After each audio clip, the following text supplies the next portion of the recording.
The 23rd Honorary Fellowship Presentation Ceremony now commences. 第23屆榮譽院士頒授典禮現在開始。Please rise， 請起立。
Please remain standing and take off your caps for playing and singing the national anthem. 奏唱國歌，請保持肅立並把帽子脫下。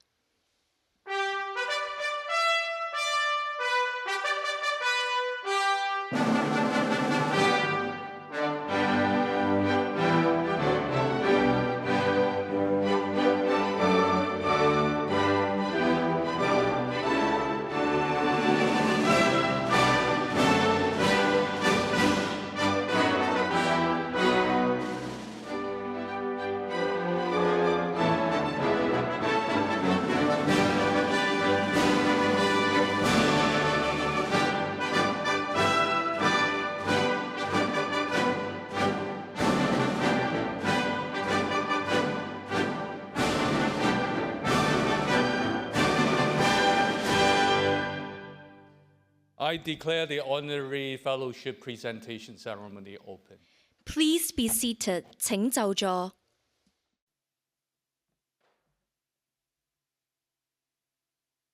Ching.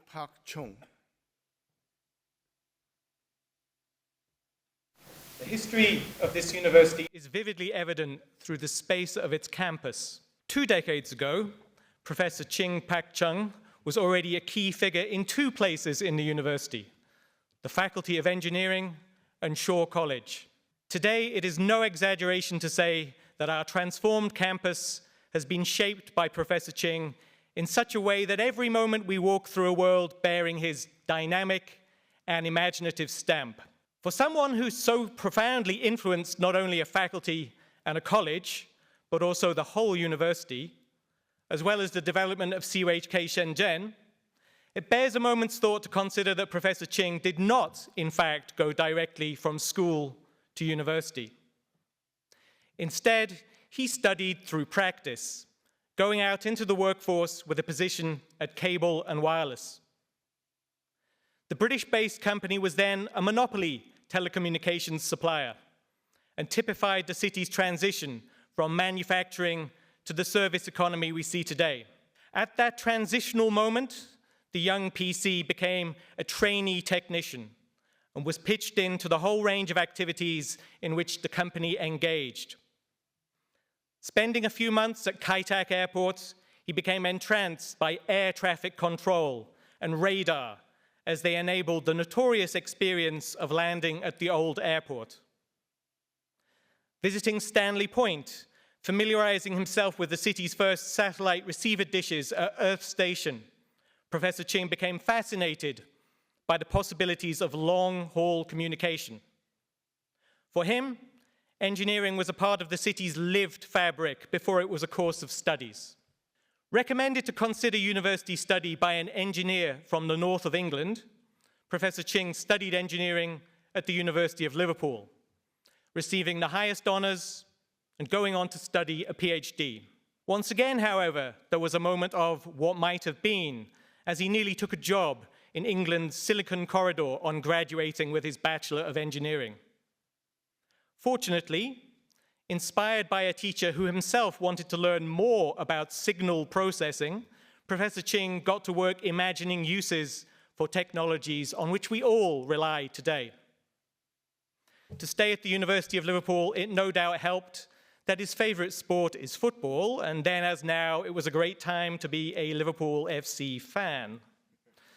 The essential problems on which Professor Ching has worked relate to data compression in digital signal processing, important especially for speech.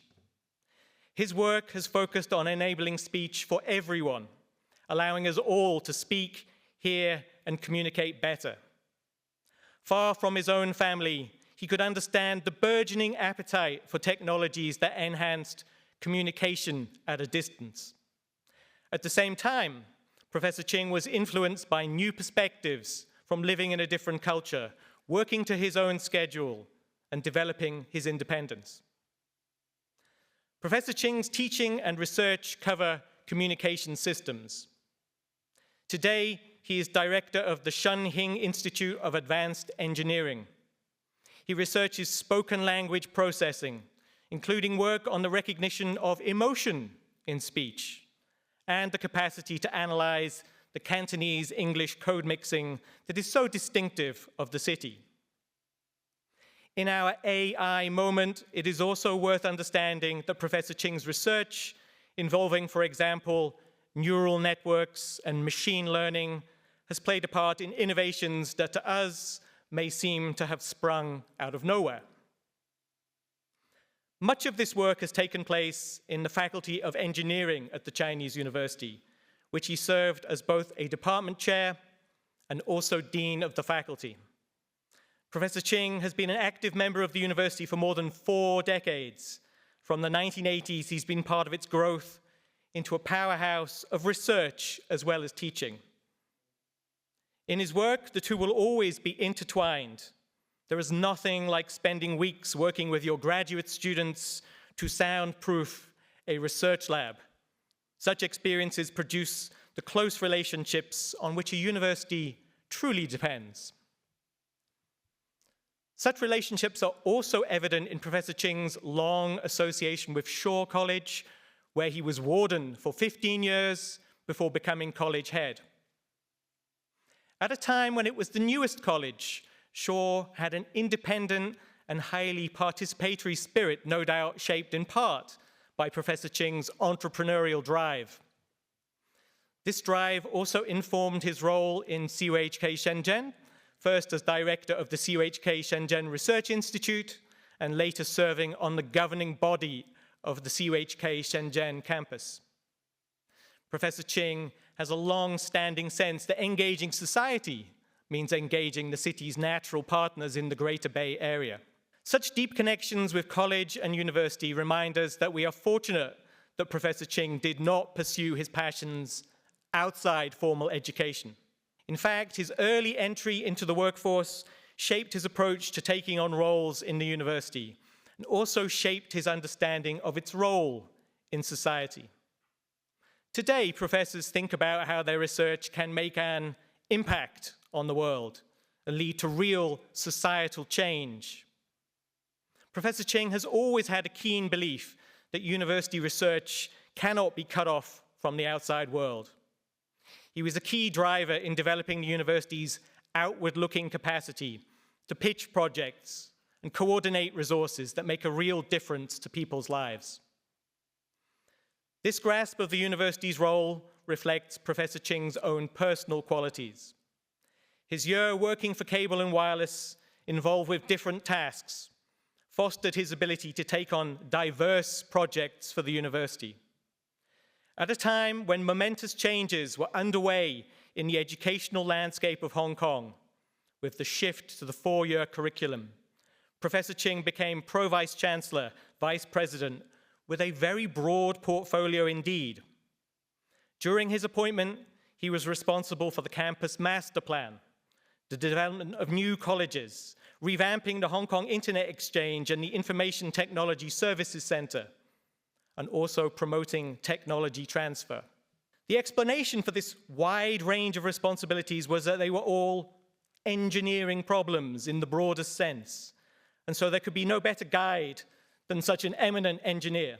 The whole Chinese university community today can attest to Professor Ching's ability to make sure that, in so many different domains, form follows function. Every day, we unthinkingly depend on his ingenuity in designing systems that truly work for their users. Professor Ching's ability to address just about any problem is also reflected in the range of service he's done for the city. His community work is united by an emphasis on quality assurance, whether as founding chair of the Hong Kong Council for Testing and Certification, chairing the city's Veterinary Surgeons Board and the Nano and Advanced Materials Institute, working on the Museum Advisory Committee, or serving as president of the Hong Kong Academy of Engineering Sciences, or a panel member for the Research Grants Committee. In recognition of his community work, Professor Ching has been awarded the Bronze and Silver Bauhinia Stars. The Chinese University of Hong Kong and the city as a whole have benefited immensely from the boundless energy for innovation and service shown by Professor Ching Pak-chung. It is accordingly my great honor to present Professor Ching for an honorary fellowship of the university.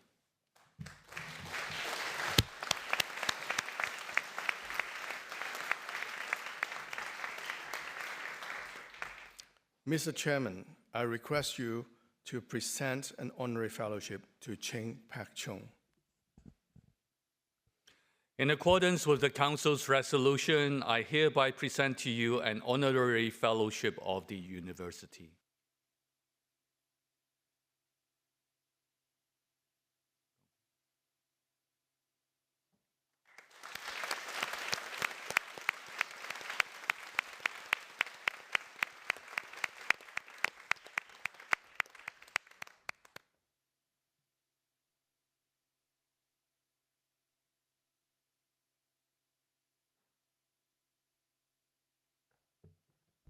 Leung Mei Fun, Priscilla.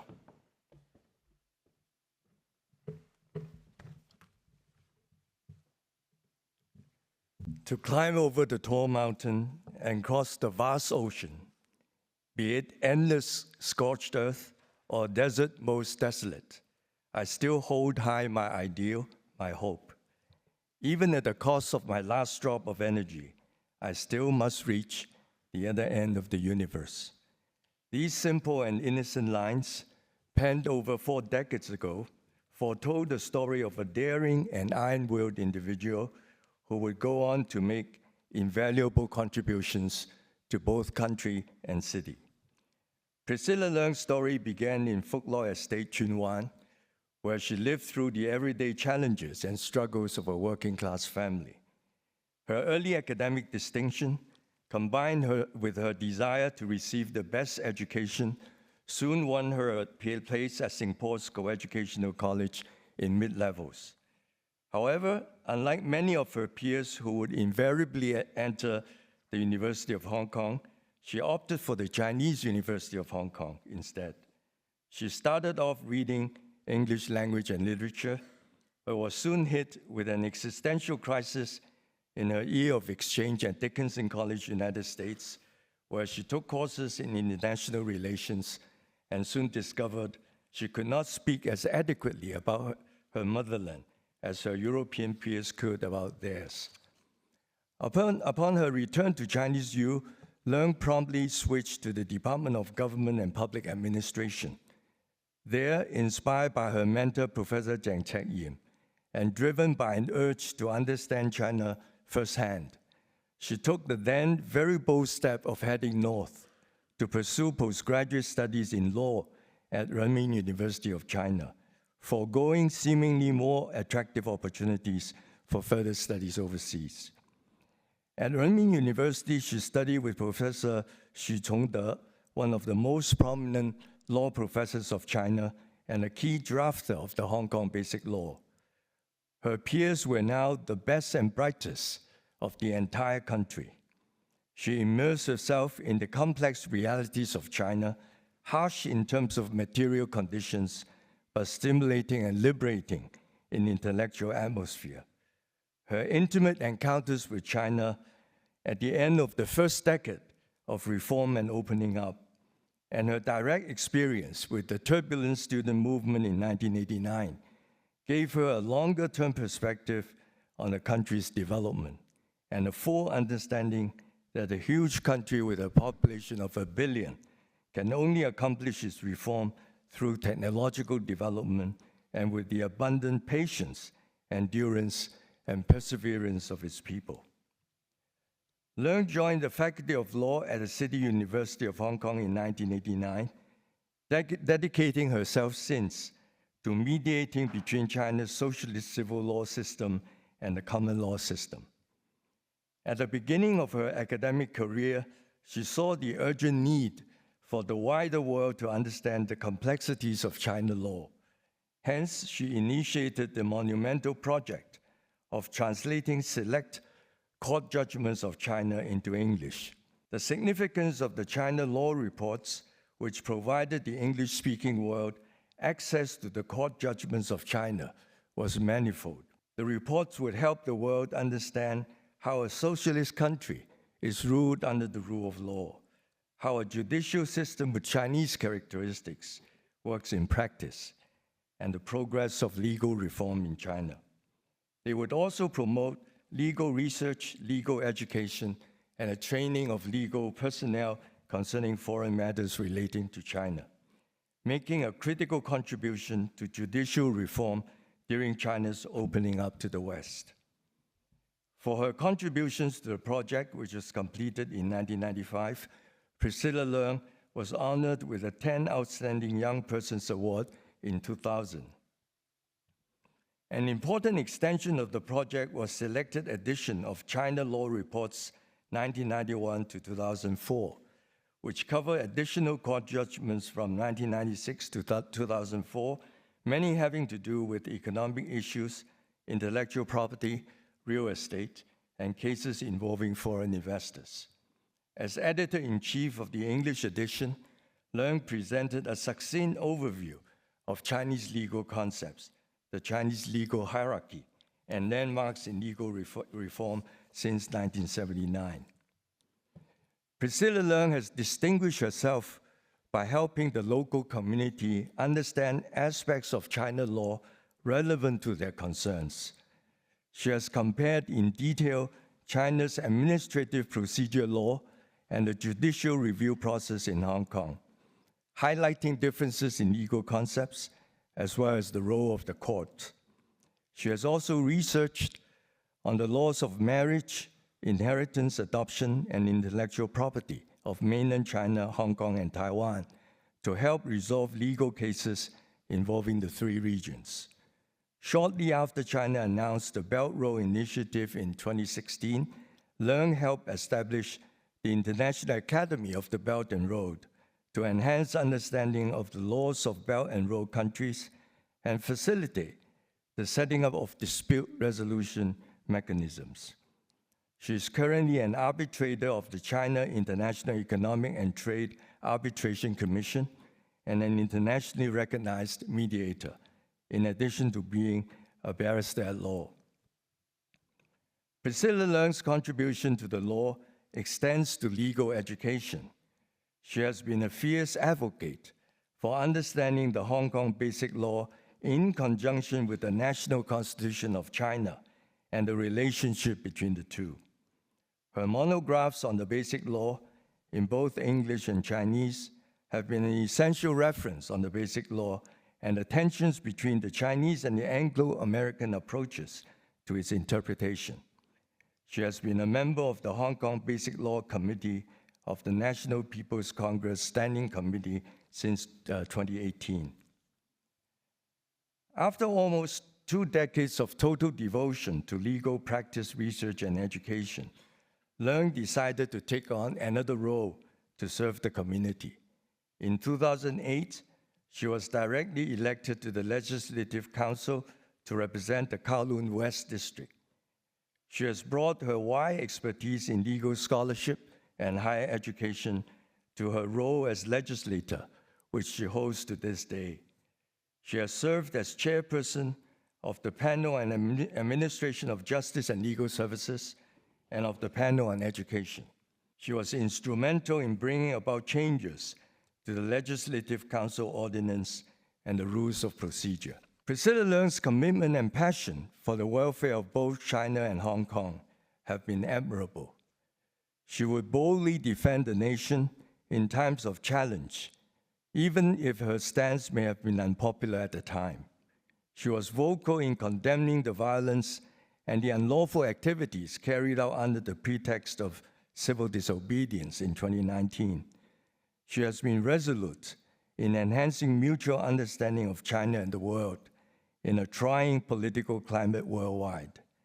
She was a rightfully staunch defender of Hong Kong in her 2021 and 2024 video addresses to the United Nations Human Rights Council, in which she calmly, objectively, and resolutely clarified the strengths of one country, two systems, and the rationale for the Hong Kong national security law. Priscilla Leung's active engagement with the university dates back to her student days when she served as president of the United College Student Union and as deputy editor of the Chinese Youth Student magazine. Her decades of work bridging the legal traditions of China and the West is testament to the university's proud mission to bring together China and the West. She readily responded to the university's call for service when she was invited to lecture on the rule of law under one country, two systems in the General Education China program as recently as March this year. She took the opportunity to share with the new generation of Chinese youth students her youthful dreams and the unconventional decisions she made, encouraging the young to have the courage to strive for their dreams as well. A well-known quote from Lu Xun, the leading figure of modern Chinese literature, sums up Priscilla Leung's career succinctly. The earth had no roads to begin with, but when many people pass one way, a road is made.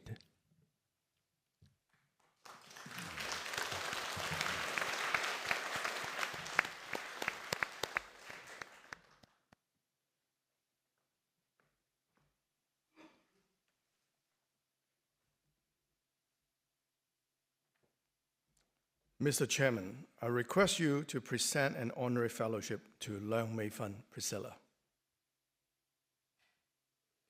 In accordance with the Council's resolution, I hereby present to you an honorary fellowship of the university.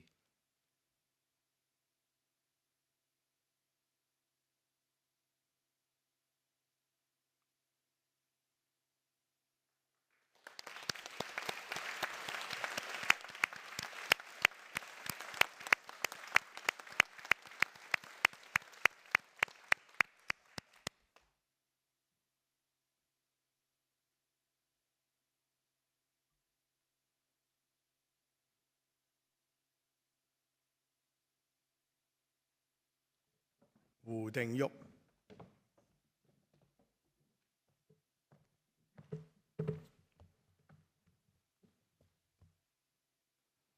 《黃帝內經》常言：聖人不治已病，治未病；不治已亂，治未亂。以為聖人推原醫道之始，重在嚴控疾病之預防，革新醫護政策之確立，彼使黎民百姓身健體強，醫務管理井然有序，因能防患於未然，人民安康，社會大治。胡定旭教授1954年生於香港，學有專長。他於1979年在英國成為特許會計師，並在英國嘅專業考試中考取頂級獎項。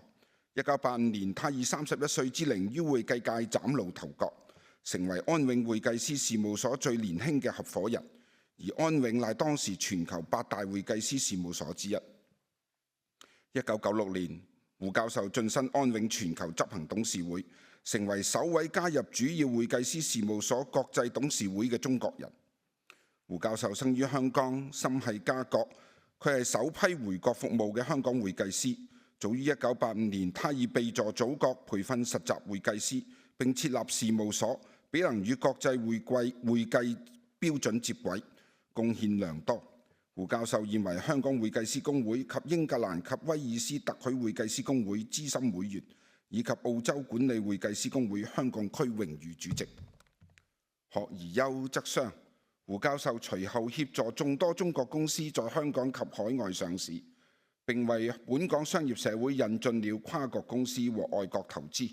胡教授被譽為 H 股和紅籌公司香港上市嘅先驅，長袖善舞，運籌帷幄，深受同業嘅敬重。於2010至2012年間，他出任香港總商會主席，馬首是瞻，商界稱重。商而優則仕。2003年，本港經歷非典型肺炎之衝擊，醫療系統承受沉重壓力。2004年，胡教授應時任香港特別行政區行政長官董建華先生之邀請，擔任醫院管理局主席，以壓2013年臨危受命，任重道遠。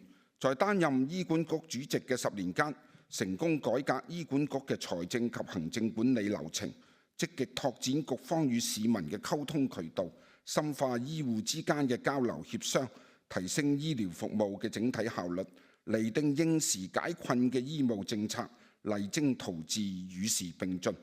經歷10載寒暑，克服重重挑戰，醫管局成功推陳出新，重獲社區支持，市民稱譽，口碑載道。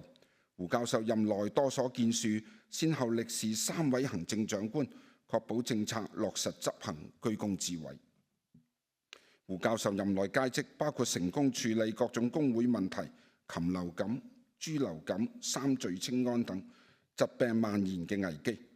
他的前瞻性策略和卓越嘅領導能力獲得了社區廣泛讚譽。期間，他更推動了中醫藥嘅發展，並在全港18區成功建立了中醫診所。胡教授事事躬親，與不同工會和持份者深入溝通。他更率先建議政府籌辦中醫醫院，慧眼高瞻，真知灼見，令人敬服。任內醫管局與國家衛生部及多間頂級醫院簽署合作協定，成功建構國家衛生部門與香港衛生界之間嘅緊密合作關係。胡教授自2009年起被任命為國家衛生部現稱衛健委和中醫藥管理嘅高級顧問。2010年獲委任為國務院醫務改革委員會成員，該委員會由劉延東副總理親自統領，負責向中央政府提供醫療改革嘅策略建議。胡教授憑藉豐富嘅醫院管理經驗，成為唯一被邀請加入該委員會嘅香港人。心繫家國，關懷百姓，災難相侵，守望相助。2008年四川地震期間，胡教授親自帶領超過60名香港醫療專業人員，以志願者嘅身份，在地震後1週內趕赴成都，參與救援行動。團隊完成了超過50宗重大截肢手術，並設立了臨床心理學家、培訓師嘅栽培計劃。胡教授率領團隊留駐成都，全力協助救援。他更是站起來 Stand Tall 計劃的創始贊助人。該基金會取得用於先進義肢和後續調整及心理諮詢嘅捐款，俾能備助災難創傷者病榻重生，再展歡顏。基金會於災後更持續關注及協助相關患者，不離不棄。胡教授積極支持及參與基金會嘅各種活動，身體力行，貢獻卓越，備受中央政府及地方政府嘅高度讚揚。孩童幼小，自念純真，罹患惡疾，令人唏噓。為此，胡教授於2011年出任生命小戰士會嘅贊助人，旨在關懷癌症病童及其父母。胡教授不僅是協會嘅主要捐助者，更積極參與各項活動，包括在聖誕派對上扮演聖誕老人。並與兒童一起在多間醫院高唱聖誕頌歌。Uncle Wu 之名深受患癌病童嘅喜愛，説寒嘆暖，德音廣傳。胡教授還創立了海南陽光寶貝基金會，俾能幫助地中海貧血症嘅患者家庭提供最新嘅醫療技術及適當治療，扶危救弱，善因廣眾，因獲邵逸夫基金會支持，善道同行，功德滿載。新冠疫情初期，胡教授深知社區疫情勢將肆虐，市民務須及早檢測，而香港缺乏足夠嘅檢測設施，而且價格高昂，市民難以負擔。他因而主動與國家衛健委和華大基因合作，提高了聚合酶連鎖反應 PCR 檢測能力，並大幅降低檢測價格。2020年上半年，香港嘅檢測能力僅有每日約2000次，而每次測試嘅價格為2500至3500港元。胡教授殫精竭慮，努力不懈，直至2022年底，將每次測試價格大幅調低至150港元，惠澤廣大香港市民。他更承擔了政府嘅社區普遍測試任務，並在2週內完成了170萬次嘅檢測，大幅提升檢測能力，備助香港政府抵禦新冠疫情，扶危於未病，康正於未亂，防患於未然。在政府面對新冠疫情嘅困境中，胡教授多次鼎力相助，從邊境到機場，從酒店到民居，設置不同嘅檢測驛站，提供準確而快速嘅檢疫測試，建樹良多。他更因藉國家衛健委顧問嘅身份，促進國家與特區政府聯手抗疫，並親自安排口罩和個人防護裝備嘅捐贈。在當時口罩供應嚴重短缺嘅情況下，以供醫管局轄下醫院和私人醫生使用。春雨及時，潤物無聲，恩澤廣施，受惠者眾。胡教授於香港醫療衛生界卓有建樹，於2014年獲委任為香港中文大學醫學院名譽教授，並於2024年獲委任為香港浸會大學中醫學院名譽教授。他更於2009年成為醫學院社區醫學學院的名譽院士。鑑於他對國家醫療界嘅傑出貢獻，獲授予北京協和醫院榮譽教授職銜，並成為清華大學的傑出訪問教授。胡教授於2008年獲香港特區政府頒授金紫荊星章，並自2013年起出任中國人民政治協商會議全國委員會常任委員。主席閣下，胡定旭教授學有專長，貢獻多方，與會計、商業和醫療界均卓然有成，備受推崇。為表揚胡教授對本港社會的卓越貢獻，本人謹恭請主席閣下頒授榮譽院士銜予胡定旭教授。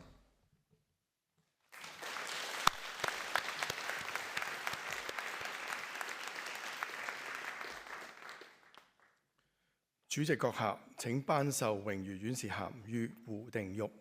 本人謹依照大學校董會之決議，授予你榮譽院士銜。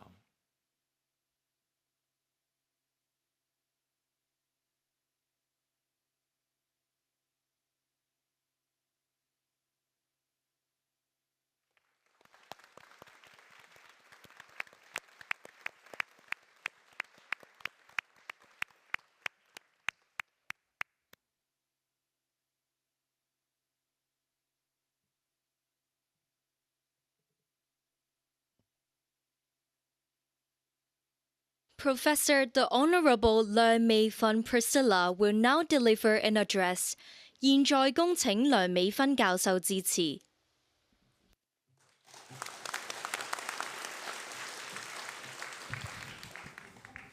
Council Chairman, Vice Chancellor, fellow honorees, distinguished guests, ladies and gentlemen. It is really a privilege and an honor for me to deliver such a high honor speech on behalf of the other two very distinguished recipients, Professor Ching Pak-chung, an academic heavyweight, and Mr. Anthony Wu, a giant in the field of medical service. All three of us share a deep love of Hong Kong and our motherland, making our contribution as much as possible to serve our own people and the world. We were all born in an age of great transformation. We saw our country undergoing a sea change, climbing from the depths of poverty to become the second largest economy in the world, and now a leading nation of innovation in science and technology. I'm really honored and excited to have this opportunity to speak to you here. Last time, when I had the opportunity to speak here, was to my fellow classmates as the representative of the graduation year in 1987. I was a major in government and public administration. Then I went up to Beijing for a master's degree program, specializing in the Chinese Constitution and the Basic Law of Hong Kong, while at that time, Basic Law was still in the stage of drafting. As a student, my choice to go to Beijing was a bit surprised in the year. My fellow classmates kept on asking me why I decided to go to Beijing and study law there, as in the eyes of many, the decision would not even offer me a job in the future. They were curious of my choice because some of them knew I got full scholarship to study overseas in France and the United States, and I decided to give them up. So let me tell you now the reason. The Chinese University of Hong Kong did not only give me knowledge, but also the opportunities to find out how much potential I could reach when I decided to pursue my dream. And to go to Beijing, either to work or to study, has always been my dream since high school. My heart to serve China goes back to the time when I was 15 years old. I went back to visit my hometown in northern Guangdong. What I saw moved me to tears. Everywhere I went, I met children in shabby clothes, but they still managed to smile to me, even though life was so hard to them. I swore to myself that I would do all I could to help my country become a better place for my fellow countrymen. I was lucky to have the unique opportunity when I graduated in 1987. For the first time after the open door policy, China was willing to accept university graduates from Hong Kong to study in Beijing. And actually, I was the only exchange student. For someone coming from the beautiful campus at Chinese University of Hong Kong, the poverty I saw in mainland China was quite shocking. It was reflected in some of the small things in Chinese University, the Renmin University in Beijing. For example, a student could only take one shower per week. 一個星期先至可以沖一次涼. Okay? For Cantonese, it's pretty tough. Chinese leaders always acknowledge Hong Kong's contribution to the economic success of China, especially in the 1980s. Hong Kongers brought their know-how and international network and experience in building our country into a manufacturing powerhouse. At that time, I chose to pursue my master and doctoral degrees in Renmin University, which in fact laid down the foundation for my later pivotal role in helping to build the rule of law in China. China has been super successful in reinventing itself economically.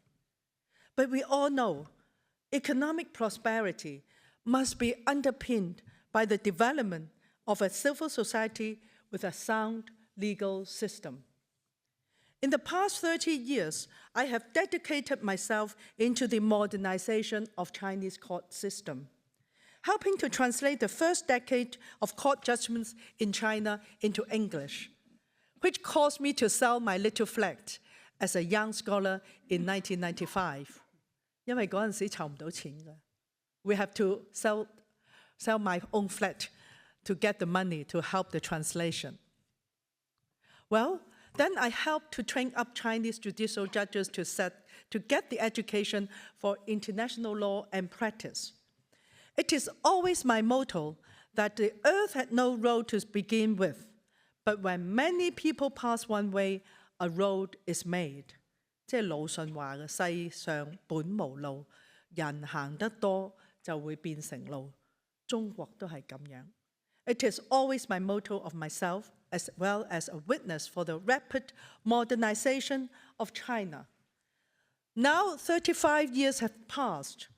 China has completely developed to another level of prosperity, enrichment, and culture. When I saw the 3 judges from China being elected as the judges to the International Court of Justice at the United Nations, my eyes are filled with tears of joy. I'm particularly delighted to see China is determined to take a leading role in the international law arena. Legal scholars from this city have likewise contributed significantly to the development of China's legal system. This development occurred at the critical time when Hong Kong was undergoing the historic transition to return to our motherland. Laying the groundwork of the Basic Law is crucial to the success of the unique one country, two systems. I feel honored I have been appointed as a member of the Hong Kong Basic Law Committee since 2018. But negotiating this handover of Hong Kong to China requires abundant knowledge of common law and Chinese law, as well as familiarity with Chinese and Western culture. In fact, we have 3 top figures here, Elsie Leung, Rita Fan, and Maria Tam. They are really big contributors to the success of this basic law.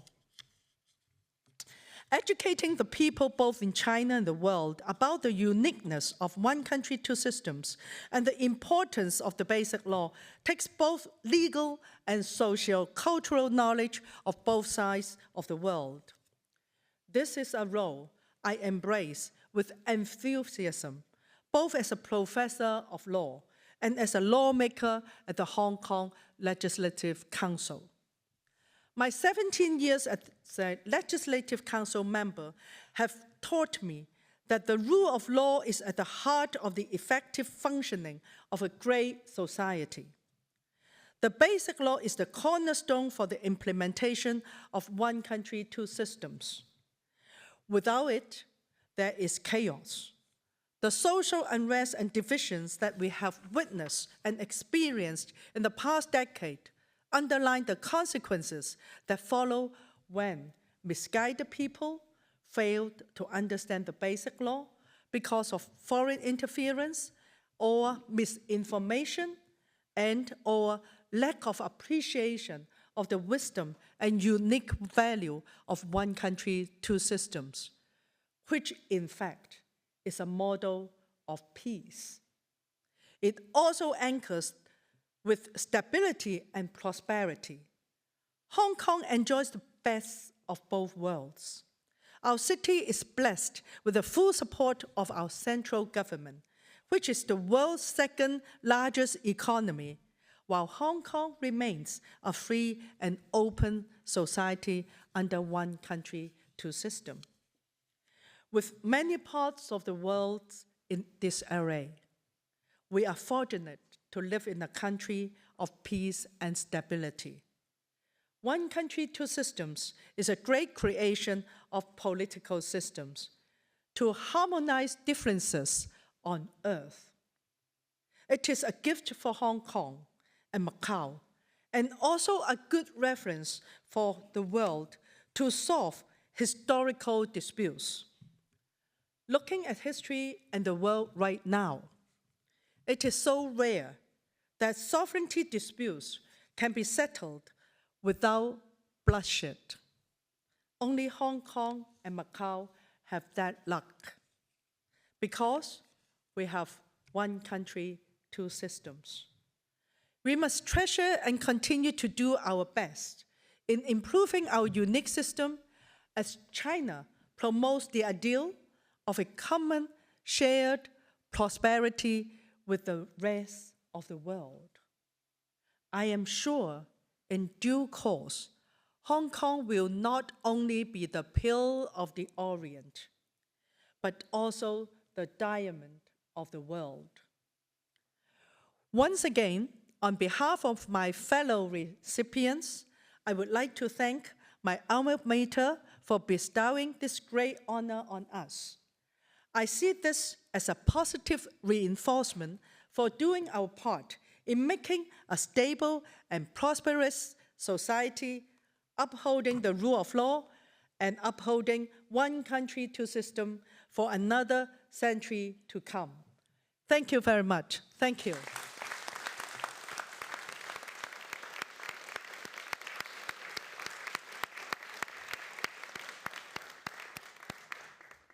I declare the honorary fellowship presentation ceremony closed. Please rise，請起立。